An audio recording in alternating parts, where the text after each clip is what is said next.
मैं राहुल गांधी जी ने जो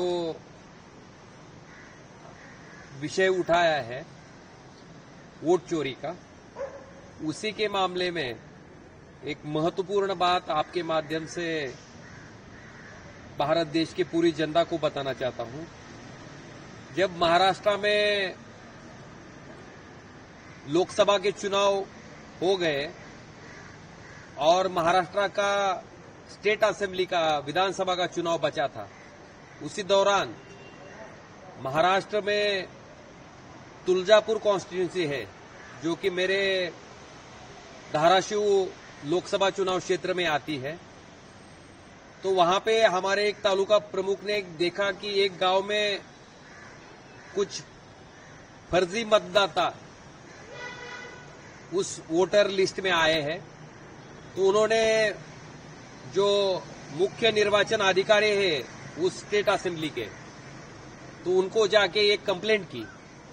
उस कंप्लेंट के बाद में जो चीफ इलेक्शन ऑफिसर है उस कॉन्स्टिट्यूंसी का, उन्होंने देखा कि उनके पास भी ऑनलाइन आने वाले बहुत सारे नाम आ रहे हैं और उस नामों में ये गलती थी कि एक जैसा ही फोटो और दो नाम अलग अलग। तो उसके बाद उन्होंने फैसला लिया कि हर गांव में जाके ये मतदाता सूची पढ़ी जाए और ये मतदाता सूची पढ़ने के बाद इसमें से अगर कोई फर्जी वोटर वहां पे निकलता है तो वो आइडेंटिफाई हो जाए। ये सारी कवायद करने के बाद उनको ये दिखा, उन्होंने रेक्टिफाई किया कि लगभग 6000 फर्जी वोटर एक महाराष्ट्र के तुलजापुर स्टेट असेंबली कॉन्स्टिट्यूंसी में लगाए गए हैं।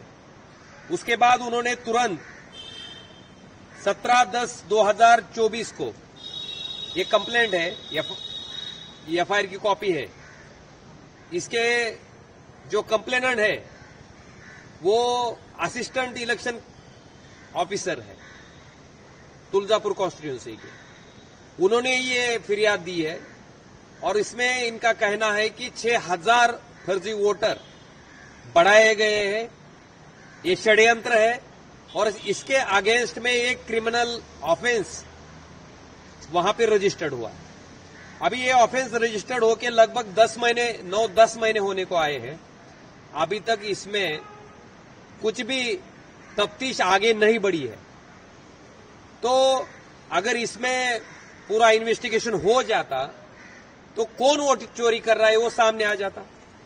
लेकिन जिस प्रकार से इसमें कोई भी इन्वेस्टिगेशन नहीं हो रहा है, इसमें फिरियादी खुद चुनाव आयोग है। जो चुनाव आयोग कहता है कि ये नहीं हो रहा है, वो खुद फरियादी है। उन्होंने ही कहा है खुद से कि 6000 फर्जी वोटर बढ़ाए गए हैं।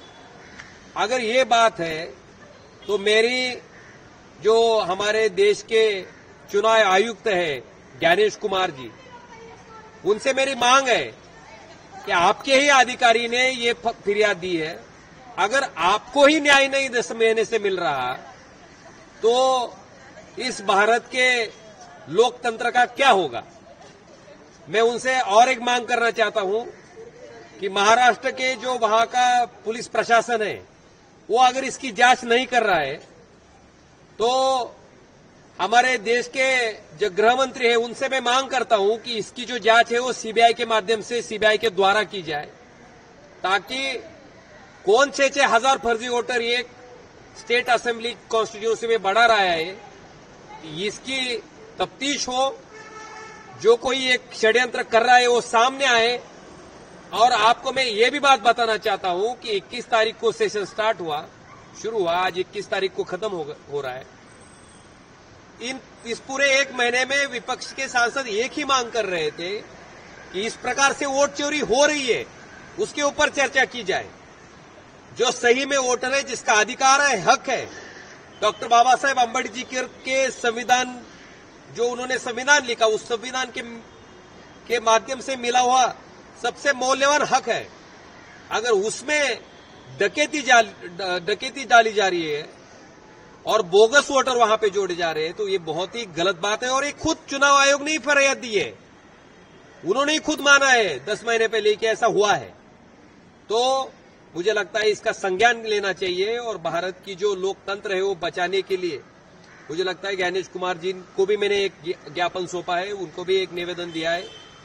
हमारे महाराष्ट्र के जो चुनाव आयुक्त है प्रमुख, उनको भी मैंने एक ज्ञापन दिया है कि इसकी तफ्तीश हो, कौन वोटों की चोरी असल में कर रहा है, और वोटों की चोरी होने के बाद, वो निष्पन्न होने के बाद इसकी तफ्तीश करने से पुलिस को कौन रोक रहा है। मुझे लगता है इसकी जांच होनी चाहिए और इसके माध्यम से सामान्य जनता, सामान्य लोग ये देख रहे हैं कि किस प्रकार से जो सरकारी एजेंसियां है, चुनाव आयोग है, वो बर्ताव कर रहा है। और मुझे लगता है कि अगर ये डेमोक्रेसी बचानी है तो इसके लिए एग्रेसिव स्टेप्स लेने पड़ेंगे। अगर सरकार नहीं लेंगे तो लोग ये सारा सरकार का बर्ताव देखकर बिल्कुल इसका हिसाब, जब उनको मौका मिलेगा तब बिल्कुल इसका हिसाब चुकाएंगे।